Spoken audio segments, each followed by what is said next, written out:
Welcome to Coffee Break with Rachel Vigil, taking a daily look at the biggest stories in Denver sports and interacting live with you, the Coffee Break fam.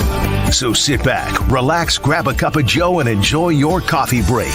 Here's your host, Rachel Vigil. It's the Monday before training camp, and everybody is wondering who will be out on the field, who will not. Well, one name that is not on the physically unable to perform list is somebody we've all kind of been wondering. We've seen him out at mini camp and OTAs. He's running the hills, but he didn't actually practice. And that name is Greg Dulcich. And I feel like people have a lot of high expectations for Greg Dulcich, yet he's never actually lived up to it. But it's a Merilatt Monday. We got James Merilatt back in the building. Hello, my friend. Hi, Rachel. How are you? I'm good. It's Awesome. Monday. I can't believe training camp starts this week. It's this week. I'm so excited about it. Dude, it went so fast. Yes and no. I feel like the Nuggets lost like a year ago.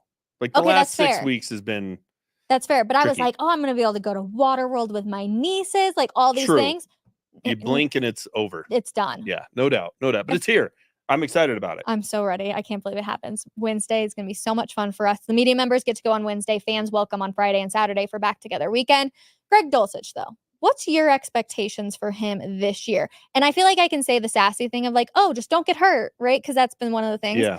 But let's just say realistically, he does stay healthy. What do you expect out of the tight end? Well, when you initially asked the question, my expectations are, I have none. Yeah. No expectations. Now, when you say if he stays healthy, what do you think he can do? Okay, well, then I want to see the guy we saw flashes of in his rookie year, right? The Chargers game where he's making big plays in the passing game and he's stretching the field and those kind of things. Like, I think he has a ton of ability, but like he's the very definition of physically unable to perform. He's always hurt. I feel bad for him, to be honest. I do too, but at some point it just becomes kind of an eye roll, right? Of like, oh, Greg Dulcich hurt his hammy. Like, I'm not, trying to give the guy a hard time, but like he does seem to pull a hamstring walk into the fridge. Like, what are we doing here? So I think I think you have to go into it just figuring you can't count on him. Yes. But if he's healthy, great. That's going to be a big boost for this offense because they had the worst tight end room in the league last year, at least from a pass catching standpoint. Yep. And that's really all that matters because basically when a guy's not a good receiving tight end, they just say, oh, he's a really good run blocker. It's like, well, how do you quantify that? You're just making that up. So somebody has to flash, right? And we heard all this Lucas Kroll talk and he went to Travis Kelce's tight end academy in Nashville or whatever. They always have those. There was in Vegas and Nashville. They never have those like in Fargo. The offensive lineman had in like Dallas, Texas. That's a little bit better. Yeah, but still, it's not a party city, but so somebody's got to pop. Somebody's got to be the guy that, all right, who can be a pass catcher in this offense? Who can give Bo Nix or Jarrett Stidham or whoever's starting kind of a safety valve? It's something they haven't had for a long time. I mean, really, the last big time tight end they had was Julius Thomas. They've been kind of plugging that hole. Noah Fant had some flashes. He got a fifth-year option and a new deal up in Seattle. So like he would have got that here if he'd have stayed here. He was just part of the Russ trade. So it's been a mystery they've been trying to solve almost as long as the quarterback mystery. Maybe longer. And it just doesn't get as much attention because it's not nearly as important a position. And I feel like even when, and I hope nobody takes offense to this, but when Julius Thomas, like I feel like the tight end position wasn't as big as it is now. Like the way George Kittle and Travis Kelce and them have transformed it into this position where it's like you have to have a receiving tight end. I feel like it's kind of changed the game. Well, you can just look at the final four teams last year. Look at the AFC and NFC title game, right? It's like Mark Andrews, Travis Kelce, George Kittle, and Sam Laporta. Yeah. Like all four teams had a great pass catching tight end. That was an integral part of the offense. You almost have to have that in today's game. NFL. I think you can kind of patchwork together the running back position. I mean, Christian McCaffrey's a different animal. He's just in a terms of different San Francisco, but the other teams it's kind of a little bit of a hodgepodge. Wide receivers kind of, it's kind of come and go. Like tight end seems to be that sort of linchpin to a really good offense. And the Broncos just haven't had anybody that's come close to being the guy and someone that opposing defensive coordinators lay awake at night leading up to the Broncos game going, how are we dealing with that guy? And they just haven't had it at all. So, but to expect Greg Dulcich to be that guy, I just think you're setting yourself up to be disappointed. To expect anything of him is setting yourself up. Just doesn't mean he can't do it. Doesn't mean he won't stay healthy. Doesn't mean he won't have a good year. Doesn't mean we all won't sit down on like week 14 and go, man, that guy's been great.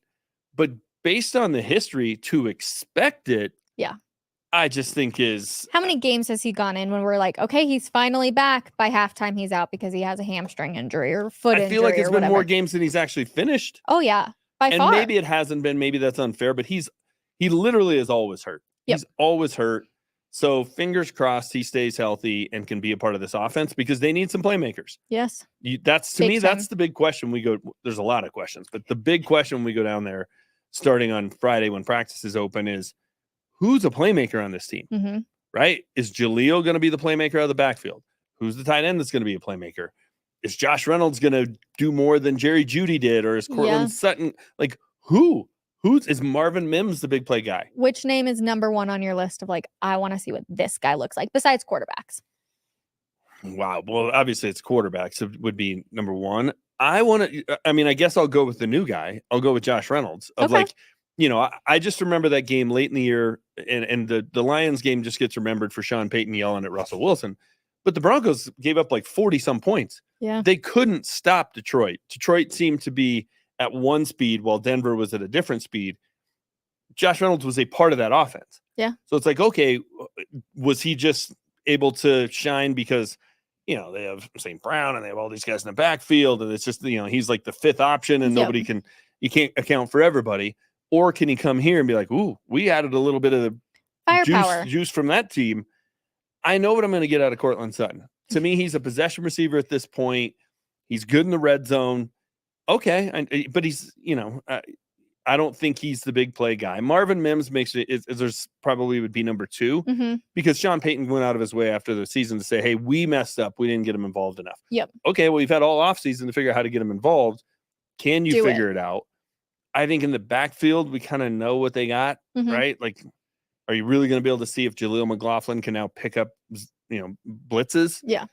In the passing game, I don't know. Javonte, unfortunately, I think Javonte, the knee injury, he just isn't the guy he used to be. Do you think he gets cut? Because rumor, it's kind of killing me at this point. No, it's just, but these narratives just get picked up all the time.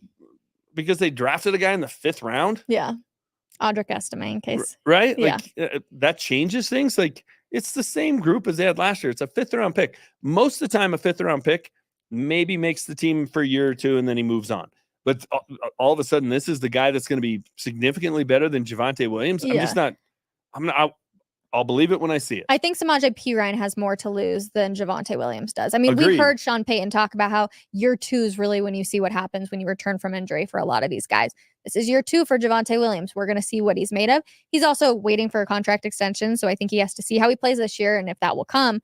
But I think Samaje Perine is unfortunately the older back in the room, and you've got 2 young guys who could possibly make the team, which means you might be out. Yeah, I mean, I think the guy that's been a career backup is the most likely to get beat out by a rookie. Yeah. Right? Like it's an old Dan Reeves thing from back in the day when he was the Broncos head coach is if you're a veteran and if you're not starting, you're not making the team. Because that's for young players. That's for guys that are getting developed. Like you don't need a 8th year guy as the 3rd string running back. Like that makes no sense. A rookie makes sense there because you want to see what he'll turn into. You only need that 8th year guy when you're this close to making the Super Bowl and you're like, okay, we need somebody else who can just come in and, play a role. Sure. Not when you're the Broncos. That's not where this team's not there. So, if they're even, you go with the younger player because he's got more upside. Cheaper. And typically he's cheaper. Yeah. He's cheaper. Exactly. So I'm with you. I think Samaje Perine has a much bigger chance of getting cut than Javonte Williams. I think all 4 of them make the team though. Really? You think they're going to run with 4 backs? Yeah, I do. Dang. Well, here's the other thing with veterans that aren't starting. Typically, they don't play special teams. Fair. So, and I don't know that Estime is going to be running down on kicks and the new kickoff rule and everything else, but like, it's weird. Maybe he's out there on special teams. Is he on punt team? Is he, who knows? Yeah. We didn't see Samaje Perine do any of that last year. You're not going to see Jaleel or Javonte do it. Yep. That might be a little bit of a tiebreaker too. So we'll see. It is such a weird thing to watch them with the new kickoff rules. Like they just stand there and you're like, what's happening? Like you're waiting for it. And then you all of a sudden hear them like make a call and they all just start running. It's going to be so weird game 1. It's very weird. And it'll be interesting to see if that trickles down to other levels. Do they start doing it at college? Do they do it in high school? I mean, probably, right? The goal is to make it to the I coach a NFL. 7th grade team. I would love to just start every drive at the 20. Agreed. And kickoffs it's a nightmare. But it is so fun on the rare occasions that it happens when they run it back. It's so much fun. It is fun, but it's also just the risk reward. And like, if they really do care about safety, collisions and safeties, like that is a play where it's just set up for it. Mm-hmm. So that's why I talk about it at the lower levels from a safety standpoint. Just eliminate that play. Start every drive at the 25 or whatever you want to do. Yeah. And we'll go from there. Because that's where you typically see the big collisions. Okay. So one player I'm really excited to see is going to be Brandon Jones and how he kind of fills in Justin Simmons' spot and what that's looking like, how he kind of comes in and works with PJ Locke. Like, I'm really intrigued by this matchup because I feel like there is a lot of people that are kind of high on Brandon Jones and a lot of people that are like, oh, he was terrible with Miami. So I'm going to be interested to see how he fits in the rotation. Yeah. I mean, the defense to me is a pretty big mystery. I mean, because it's always been Justin Simmons and the defense. And if we were going through last year, and I'm not saying all these guys were great players, but if you were just saying, hey, who are the 5 biggest names on defense? I mean, Pat Surtain would have been one. Yep. Simmons is on there. Yep. Josie Jewell would have been on there. Yep. Kareem Jackson probably would have been on there. Yep. So that's 3 that are gone. Alex Singleton would probably have been my other. Yeah, maybe. DJ Jones, maybe. Okay, yeah, right. fair. Like part of the issue is it's hard to come up with 5. Yeah, that's a problem. And now it's Pat Surtain. Yep. DJ's still there, but he's coming off a down year. Yep. Alex Singleton, he just got engaged. Hey, got that going for him. Lots of people had big off seasons. Yeah. Gotta enjoy it while you can. It's just it's kind of the no-name defense. Yeah. It really is. It's Pat Surtain and a bunch of guys. Mm-hmm. Doesn't mean it can't work, but there's not a lot of star power on that side of the ball. Do you think it's fun to be the best player on one side of the ball? Because you don't see a lot of action, right? If you're a player, you want to go out there to play. I think on payday it is. Hell yeah, of course it is. But what about actual game day? You're not going to see a lot of action. Yeah, it'd be a little frustrating because they're just going to pick on the other side. Yeah. Especially if you're a losing team and you're getting beat. It's a little bit of a misnomer, though. This is like a set phrase that goes back to Mel Blount in the 70s with the Steelers. If he takes away half the field. Well, that's back when the passing game was 2 receivers and that was it. Fair. It's you're taking away 20% of the field now. You're covering one guy. Mm-hmm. So I don't think it's quite that, but it's a defense where there's potential with some guys, but there's so many things where it's not just, hey, they need to play at the level we expect them to. Mm-hmm. They all need to step up. Like Pat Surtain needs to play at the level we expect him to. Amen. Baron Browning has to take the next leap. Nick Bonito has to take the next leap. Yeah. Jonathan Cooper. The list just goes on and on and on. Yeah. And it just becomes, and you and I have talked about it before, of are all 17 of those things going to be green lights? Because they have them at almost every position. Yeah. I mean, other than Surtain, other than Cortland, other than Will Lutz. Yeah. Everything else has question marks by it. Garrett Bowles. Who do we know? Quinn Miners. That we know what we're going to get.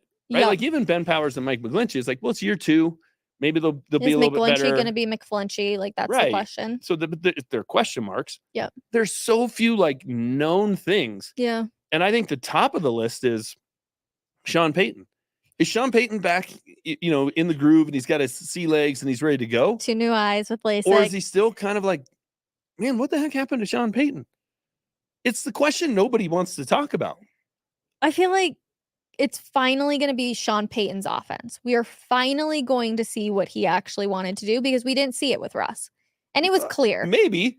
I mean, if not, Sean Payton's legacy is on the line with this season.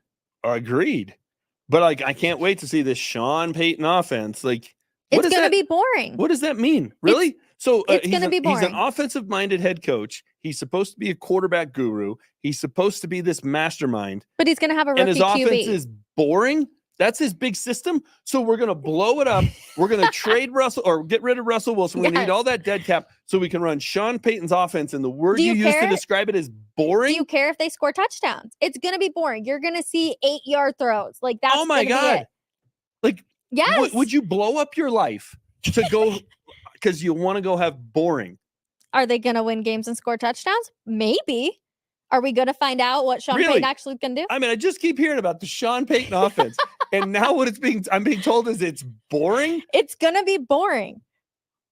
Would you rather boring and score touchdowns or like, I'm going to pull my freaking hair out, but I guess every once in a while there's going to be a miracle drive? I don't think boring's going to lead to touchdowns.